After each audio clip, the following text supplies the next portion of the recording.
اگر آپ اچھی سے اچھی دعوت دے رہے ہیں لیکن آپ کا عمل اس کا متناسب نہیں ہے تو دو نتیجے ہوں گے. پہلا نتیجہ یہ کہ دعوت آپ کی غیر مؤثر ہو جائے گی. دوسرا نتیجہ یہ ہوگا کہ دعوت بدنام ہو جائے گی. لہذا آپ کا اپنا عمل درست ہونا چاہیے لازماً. وہی دلیل بنے گا, وہی در حقیقت آپ کی دعوت کے لیے اصل طاقت فراہم کرے گا.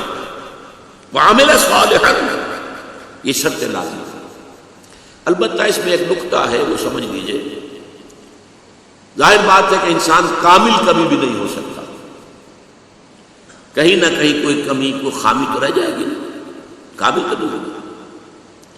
تو اس احساس کی شدت ایسی نہ ہو جائے کہ اپنی کسی اس طرح کی کمی کی وجہ سے دعوت روک دے. یہ غلط ہے. اس سے تو شیطان کا کام بن گیا, دین کو نقصان پہنچا. لہذا یہ ذرا باریک راستہ ہے.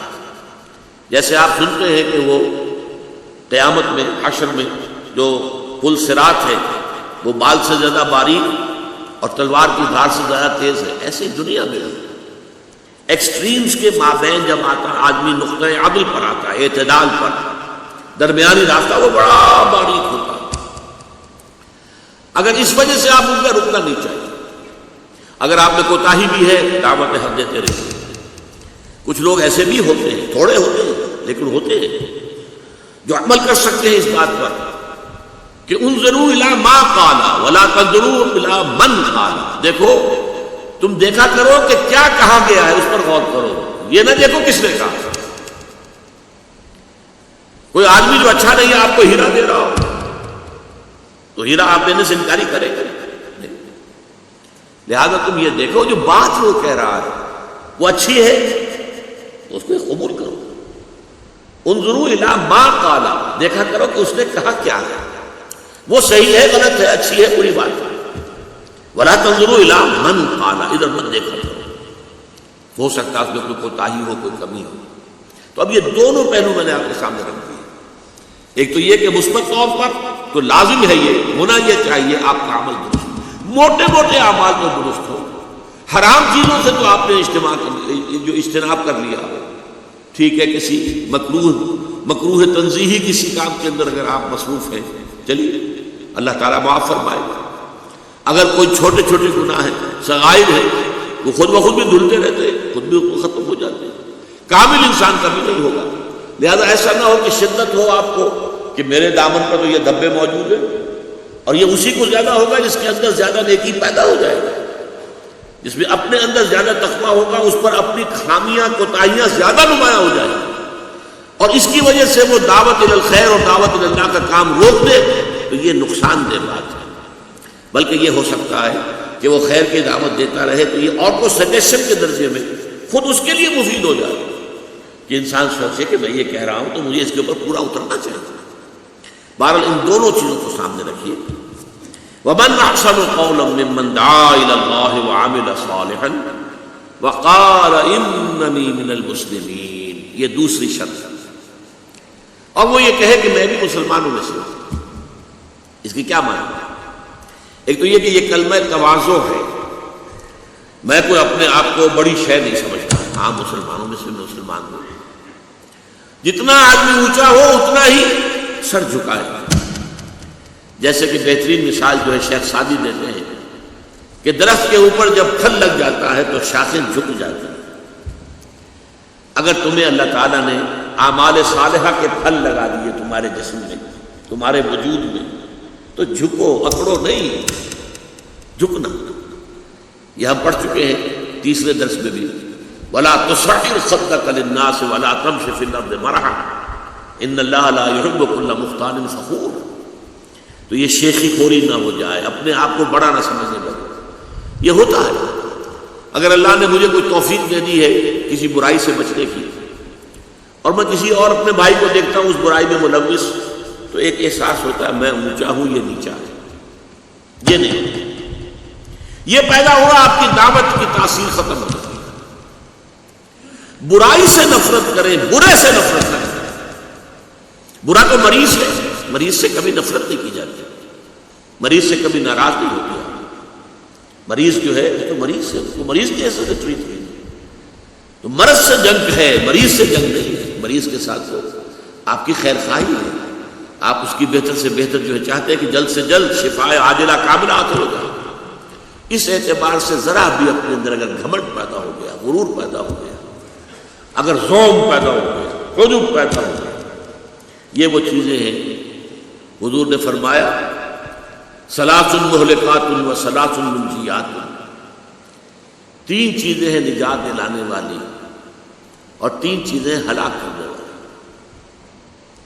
ہلاک کرنے والی چیزوں میں آپ نے شمار کرایا فَأَمَّا الْمُهْلِكَاتُ فَهَوًى مُتَّبَعٌ، نفس کی خواہش جس کی پیروی کر لی جائے. نفس نے کہا یہ کرو، تم نے کرنے لگ گئے، یہ نہیں دیکھا کہ حلال ہے یا حرام ہے. هَوًى مُتَّبَعٌ وَشُحٌ مُطَاعٌ، اور مال کی حرص جو ہے تمہارے دل میں، اگر تم اس کی پیروی کرتے ہو، اسی کے پیچھے لگتے ہو، تو یہ بھی ہلاک کرنے والی ہے. وَإِعْجَابُ الْمَرْءِ بِنَفْسِهِ وَهِيَ أَشَدُّهُنَّ، تیسری مہلکات میں سے کیا شے ہے؟ انسان کا اپنے آپ کو کچھ سمجھنا. اعجاب المرء بنفسه، اور فرمایا وَهِيَ أَشَدُّهُنَّ، یہ جو ہے شدید ترین ہے، سخت ترین ہے.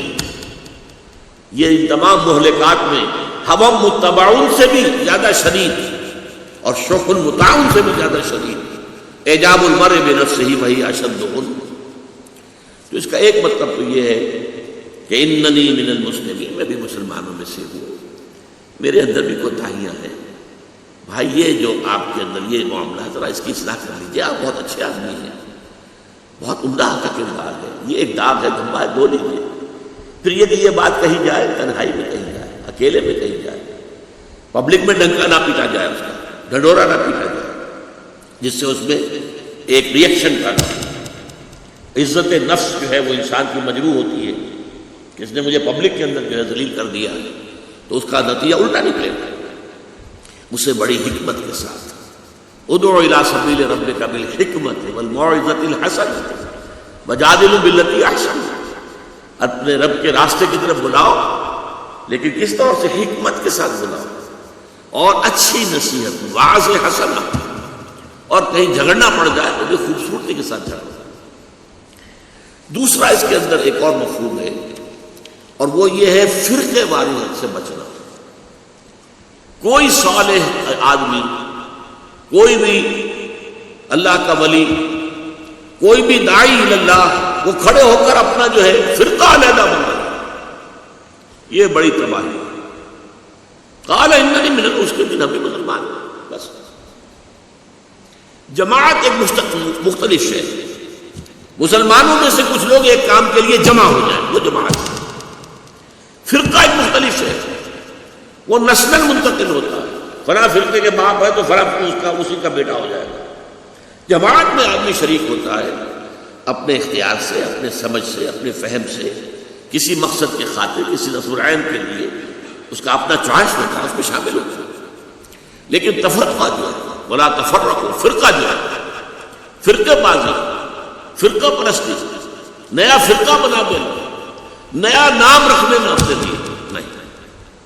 قال اننی من المسلمین، سورہ حج میں فرمایا هو سماکم المسلمین من قبل وفی ھذا، اے مسلمانوں تمہارا نام اللہ نے مسلمین رکھا ہے، پہلے بھی اور اب بھی.